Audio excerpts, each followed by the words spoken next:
আসসালামু আলাইকুম, আশা করি সবাই ভালো আছো। তো আজকে আমরা তৃতীয় অধ্যায় কোষ বিভাজন নিয়ে পড়ব। তো এই চ্যাপ্টারটা বেসিক্যালি সৃজনশীলের জন্য খুবই ইম্পর্টেন্ট, কিছু এমসিকিউর জন্য ইম্পর্টেন্ট আছে, সেটাও আমি পড়ানোর সময় বলে দেব। তো আগে কিছু বেসিক জিনিস আমাদের এই চ্যাপ্টার থেকে আগে জেনে নেই যে কোষ বিভাজনটা আমাদের জন্য কেন প্রয়োজন। ধরো যে একটা স্কিন, আমাদের স্কিনের যে এপিডার্মিসের প্রায় হচ্ছে তোমার 10 থেকে 12টা লেয়ারের সেল থাকে, ঠিক আছে। এপিডার্মিসের সেলগুলো কিন্তু আমাদের ক্যারাটিনাইজ স্ট্র্যাটিফাইড কী জিনিস সেটা কিন্তু আমরা গত ক্লাসে পড়েছি সেলের টাইপের ক্ষেত্রে। তো স্ট্র্যাটিফাইড যে জিনিসটা, সেই জিনিসটা হচ্ছে মানে অনেকগুলো সেলের লেয়ার থাকবে, মানে একটা বেসমেন্ট মেমব্রেন থাকবে আর অনেকগুলো সেলের লেয়ার থাকবে, এটা হচ্ছে তোমাদের স্ট্র্যাটিফাইড। তো স্কিনের ক্ষেত্রে আমাদের যে জিনিসটা হয়, স্কিনে কি হয়, স্কিনে হচ্ছে আমাদের ফ্রিকশন হয়। ফ্রিকশনের কারণে হচ্ছে উপরের ভাগের যে লেয়ারের সেলগুলো আছে এগুলো হচ্ছে আমাদের নষ্ট হয়ে যায়। তো এভাবে যদি নষ্ট হয়ে যেতে থাকে তাহলে কি হবে, এক সময় আমাদের এপিডার্মিস ভেদ করে ডার্মিস, ভিতরে হচ্ছে আমাদের যে ব্লাড ভেসেলগুলো আছে সেগুলো কিন্তু আমাদের নষ্ট হয়ে যাবে এক সময়, ঠিক আছে, ডিস্ট্রাকশন হয়ে যাবে। তো এইটা যেন না ঘটে সেই কারণে একদিক থেকে এখানে ফ্রিকশনও হয়, আর কোষ বিভাজনের মাধ্যমে আমাদের নিচের দিকে সেলগুলো জেনারেট হতে থাকে, বা এখানকার যে সেলগুলো আছে নিচের লেয়ারের যে সেলগুলো সেগুলো এক একটা জেনারেট হতে থাকে, বা কোষ বিভাজন হয়ে মানে হচ্ছে ডাবল হতে থাকে।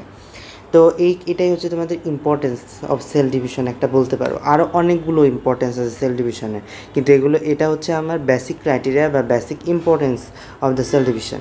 ওকে, সেল ডিভিশনের টাইপস হচ্ছে তোমাদের অ্যামাইটোসিস, মাইটোসিস অ্যান্ড মিওসিস, সেটা তোমরা এমনিতেও জানো। এই যে দেখো, কোষ বিভাজন এবং তার প্রকারভেদ।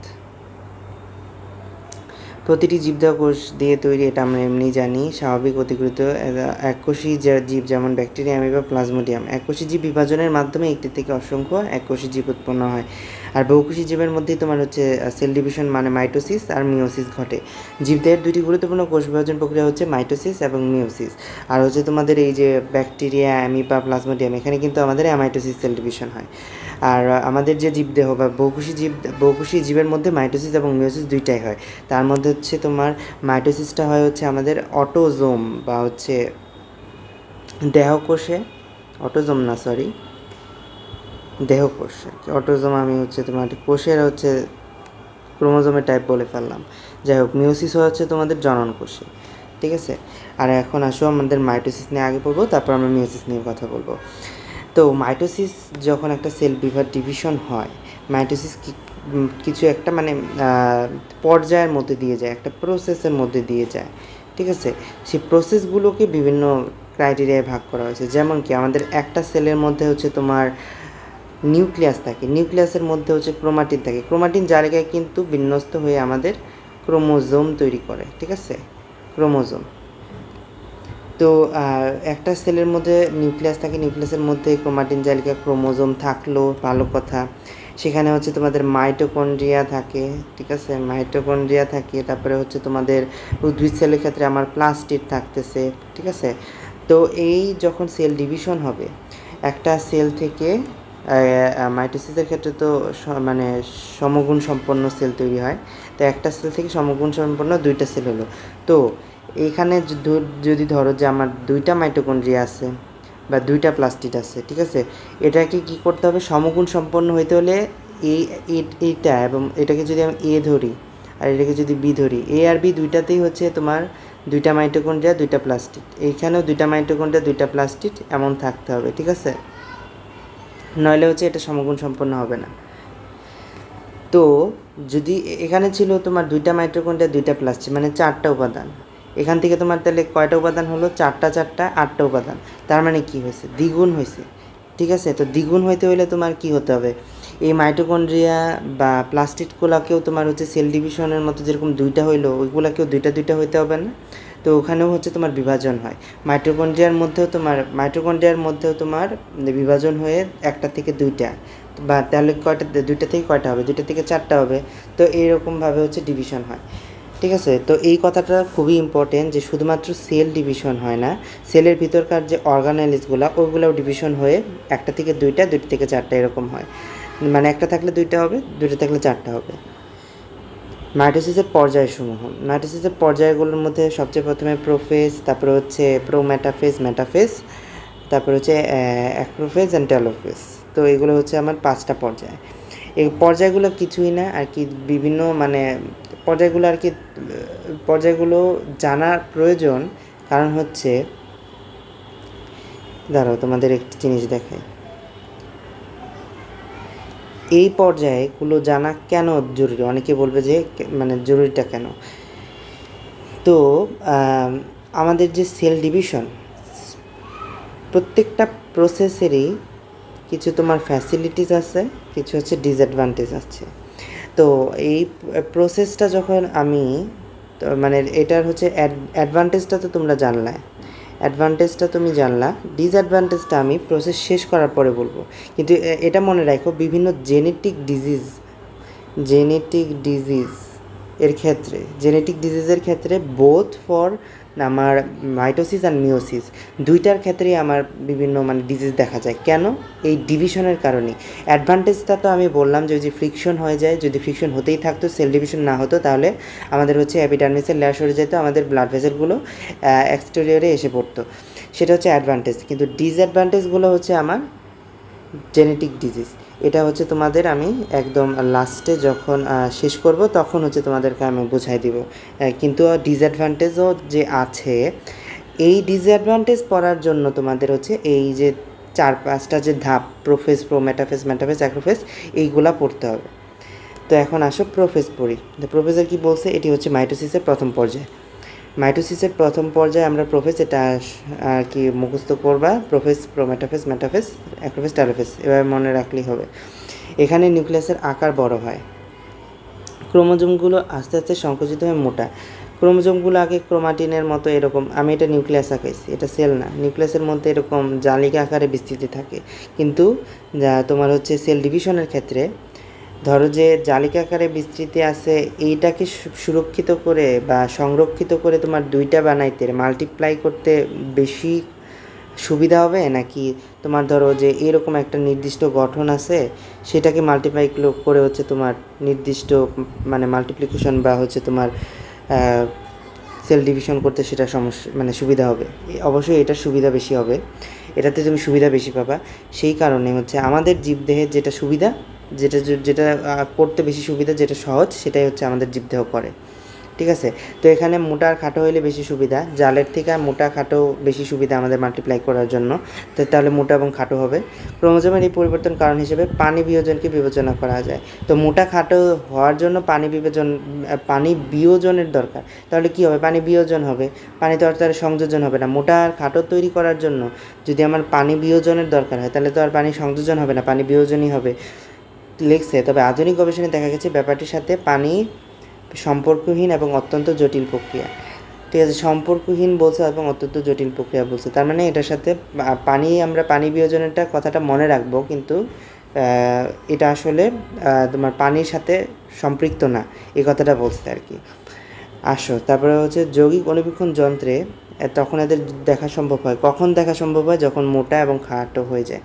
ঠিক আছে, মোটা খাটো যখন হচ্ছে জালিকা আকারে থাকে তখনও দেখা যায়, কিন্তু তখন আমরা ডিসক্রাইমিনেশন করতে পারি না। যেমন হচ্ছে আমাদের কোরিওগ্রাফ নামে একটা জিনিস আছে, বা ক্যারিওটাইপ বলে এটাকে, ক্যারিওটাইপ। ঠিক আছে, ক্যারিওটাইপে কী করা হয়, একদম প্রথম 1 নাম্বার 2 নাম্বার ক্রোমোজোম করে করে একদম লাস্ট পর্যন্ত আমার 22 নাম্বার 23 নাম্বার ক্রোমোজোম পর্যন্ত আমরা চলে যাই। ঠিক আছে, আমরা তো জানি যে প্রতিটা সেলে ক্রোমোজোম কত জোড়া?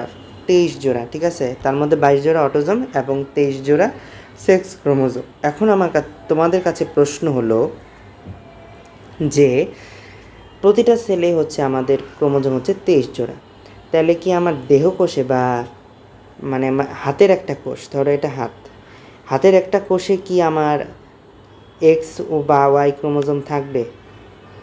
এটা তোমাদের কাছে আমার প্রশ্ন। এটা যদি কেউ জেনে থাকো অবশ্যই কমেন্টে জানাবা, আমি খুশি হব। আর যদি না জেনে থাকো তাও জানাবা, তাহলে আমি এটা নিয়ে আরেকটা ভিডিও বানাবো। ঠিক আছে। তারপরে আসো যৌগিক অনুবীক্ষণ জোটে এদের দেখা কখন সম্ভব এটা আমরা বললাম। তারপরে প্রতিটি পর্যায়ে প্রতিটি ক্রোমোজোম সেন্টিমিটার ভিত্তিতে লম্বালম্বিভাবে বিভক্ত হয়ে দুটি ক্রোমাটিড উৎপন্ন করে, ঠিক আছে। এটা তোমরা আর কি ছবি দেখলেই বুঝতে পারবা। তারপরে এখানে কি বলছে, ক্রোমোজোমগুলো কুণ্ডলিত অবস্থায় থাকে, এদের সংখ্যা গণনা করা যায় না। এই যে কুণ্ডলিত থাকলে আমরা বিভাজন মাল্টিপ্লাইও করতে পারবো না, সংখ্যা গণনাও করতে পারবো না, দেখবো কিন্তু আমরা ওই যে অনুবীক্ষণ যন্ত্রে দেখা সম্ভব হবে না তখন, মানে ডিটারমাইন করা সম্ভব হবে না, 1 2 আকারে যে আমরা সাজাবো সেটা সম্ভব হবে না। ক্যারিওটাইপিং করতে অবশ্যই আমাদের প্রোমেটাফেজের পরের ধাপে যেতে হবে। আচ্ছা যাই হোক, প্রোমেটাফেজের কী বলছে, প্রথম দিকে উদ্ভিদকোষে কতগুলো তন্তুময় প্রোটিনের সমন্বয়ে 2 মেরু বিশিষ্ট স্পিন্ডল যন্ত্রের সৃষ্টি হয়, এবং প্রাণীকোষে কী হয়, এই স্পিন্ডল যন্ত্র যে তৈরি হয় 2 মেরুতে, এই প্রাণীকোষের 2 প্রান্তে আবার সেন্ট্রিওল থেকে অ্যাস্টার রেও তৈরি হয়। এই কথাটা খুবই ইম্পর্টেন্ট। কিন্তু উদ্ভিদ কোষে যেহেতু তোমার সেন্ট্রিওলটা থাকতেছে না, সে কারণে উদ্ভিদ কোষের সৃষ্টি হবে না। স্পিন্ডল যন্ত্রের 2 মেরুর মধ্যবর্তী স্থানকে ইকুয়েটর বা বিষুবীয় অঞ্চল বলা হয়। পৃথিবীর কয়টা মেরু থাকে, একটা হচ্ছে উত্তর মেরু আর একটা দক্ষিণ মেরু, মাঝখানের স্থানকে বিষুব বলা হয়, এটা সবাই জানে। কোষ কঙ্কাল মাইক্রোটিউবুল দিয়ে তৈরি স্পিন্ডল যন্ত্রের তন্তুগুলো এক মেরু থেকে অপর মেরু পর্যন্ত বিস্তৃত, এদেরকে স্পিন্ডল তন্তু বলা হয়। স্পিন্ডল তন্তুর কেন দরকার, স্পিন্ডল তন্তু হচ্ছে তোমার একটা বিষুবীয় অঞ্চলে যে আমার ক্রোমোজোমগুলো বিন্যস্ত হবে, বিষুবীয় অঞ্চলে যে বিন্যস্ত হবে, এই স্পিন্ডল তন্তুর মাধ্যমে একটা হচ্ছে তোমার ফরম্যাটে আসবে। সেই ফরম্যাটটা কেন ইম্পর্টেন্ট, ফরম্যাটটা না হলে তোমার হচ্ছে বিষুবীয় অঞ্চল থেকে অন্য প্রান্তে যাওয়া পসিবল না, আর অন্য প্রান্তে যদি না যায় তাহলে তো আমি সেল, এখানে যে খাঁজ সৃষ্টি করে এটাকে তো আমি তোমার দুইটা সেল বানাতে পারবো না, তাই না। তো সেই কারণে অবশ্যই মানে একটা দিক নির্দেশক বা একটা পথ, তুমি যখন চলবে একটা পথ দিয়ে চলো না, ঠিক আছে, তোমাদেরও তো একটা ওয়ে থাকে নিজস্ব, তো সেই ওয়েটা হচ্ছে তোমাদের এই তোমার কি বলে সেই স্পিন্ডল তন্তুটা দেয়, ঠিক আছে। ক্রোমোজোম তার তোমাদের চোখ মুখ নাই যে সে চোখ দিয়ে দেখে দেখে যাবে, তো সে তাকে টেনে নিয়ে যেতে হয়, তাকে টেনে কে নিয়ে যায়, এই স্পিন্ডল তন্তুটা টেনে নিয়ে যায়। কোন দিকে টেনে নিয়ে যায়, বিষুবীয় অঞ্চল থেকে মেরু অঞ্চলের দিকে টেনে নিয়ে যায়। ওকে, তারপরে আসো, দেখো ক্রোমোজোমের এই তন্তুগুলো সংযুক্ত থাকে বলে এদের ক্রোমোজোমাল তন্তু বলা হয়। ক্রোমোজোমে এই সময় বিষুবীয় অঞ্চলে বিন্যস্ত হতে থাকে, এটা বলছিলাম। তারপরে নিউক্লিওলাসের বিলুপ্তি ঘটতে থাকে। নিউক্লিওলাসের বিলুপ্তি কোথায় ঘটে, তাহলে প্রোমেটাফেজে ঘটে। প্রাণীকোষের স্পিন্ডল যন্ত্র সৃষ্টি ছাড়াও দ্বিমেরুতে আছে অ্যাস্টারশি, এই যে অ্যাস্টারশির কথা আগেই বললাম। তো নিউক্লিওলাসের বিলুপ্তি তোমাদের এখানে বলছে যে প্রোমেটাফেজ, তোমরা ইন্টারে উঠলে জানতে পারবে আবার মেটাফেজের কথা বলছে। যাই হোক, সেটা তোমাদের দরকার নেই, কিন্তু আসল ঘটনা তোমাদের এই বইতে সত্যি কথা বলা আছে, ঠিক আছে। এই বইতে ঠিক বলা আছে যে নিউক্লিওলাসের বিলুপ্তি কখন ঘটে, প্রোমেটাফেজে ঘটে। আচ্ছা, তারপরে আসো মেটাফেজ। এই পর্যায়ে প্রথমে সব ক্রোমোজোম স্পিন্ডল যন্ত্রের বিষুবীয় অঞ্চলে অবস্থান করে। আচ্ছা, বিষুবীয় অঞ্চলে অবস্থান করলো, প্রতিটি ক্রোমোজোমের সেন্ট্রোমিয়ার বিষুবীয় অঞ্চল এবং বাহুদুটি মেরুমুখী হয়ে অবস্থান করে। এখন বাহুদুটি যদি মেরুমুখী হয়ে তোমার অবস্থান না করে, তাহলে মেরুর দিকে আর যাবে, আমার গোল তো হচ্ছে মেরুতে নিয়ে আসা, ঠিক আছে, তাই না। তো প্রতিটি ক্রোমোজোমের ক্রোমাটিড দুটি পরস্পর থেকে বিচ্ছিন্ন হতে থাকে এবং শেষ দিকে সেন্ট্রোমিয়ারের বিভাজন শুরু হয়, কিন্তু সেন্ট্রোমিয়ার বিভাজন হয় এটা কিন্তু বলে নাই।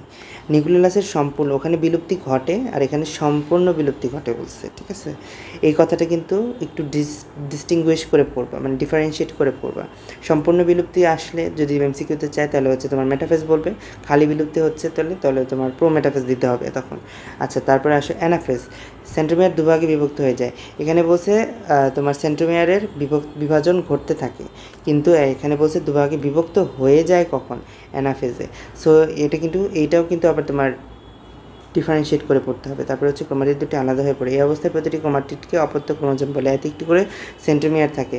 অপত্য ক্রোমোজোম বিষুবীয় অঞ্চল থেকে পরস্পর বিপরীত মেরুর দিকে সরে যেতে থাকে, অর্থাৎ ক্রোমোজোমগুলো অর্ধেক মেরুর দিকে, বাকি অর্ধেক অন্য মেরু বা অপোজিট, একটা যদি উত্তরে যায় আরেকটা দক্ষিণে যাবে, এরকম। তারপরে হচ্ছে এই ভিএলজিআই, এটা নিয়ে ভিএলজিআই আলাদা আলাদা নাম আছে, আমরা ইন্টারমিডিয়েটে তোমরা পড়তে পারবা। ভি এর একটা নাম আছে, এল এর একটা নাম আছে, জে এর একটা নাম আছে, আই এর একটা নাম আছে।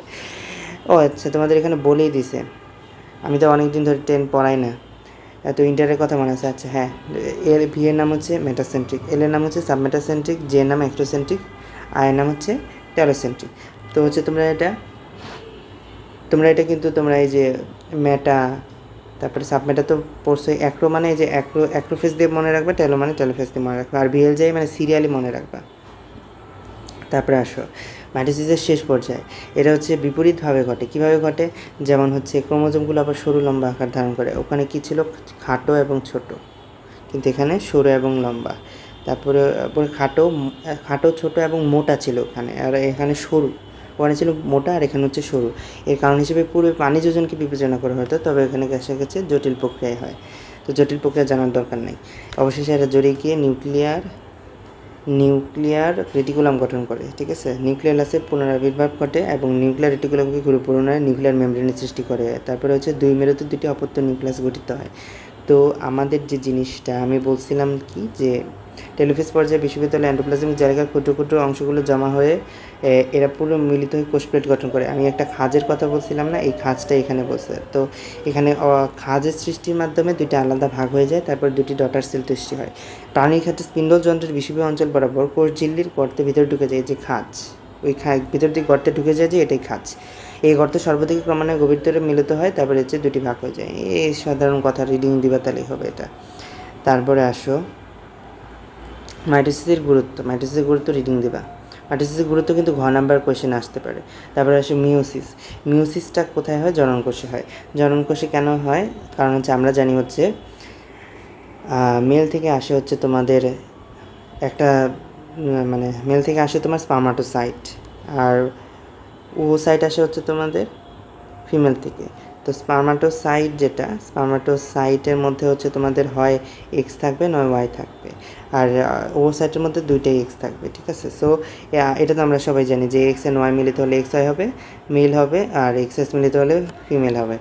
যাই হোক, এটা হচ্ছে তোমাদের আমরা তো জানি যে মাতৃকোষের হচ্ছে তোমাদের ওইটা অনুরূপ ছিল মাইটোসিসের ক্ষেত্রে, আর মিওসিসের ক্ষেত্রে হ্রাস হবে, ক্রোমোজোম সংখ্যা হ্রাস হবে। ওখানে যদি দেখা যেত 23 জোড়া ক্রোমোজোম, পরবর্তী ডটার সেলে 23 জোড়াই থাকতো, জোড়া।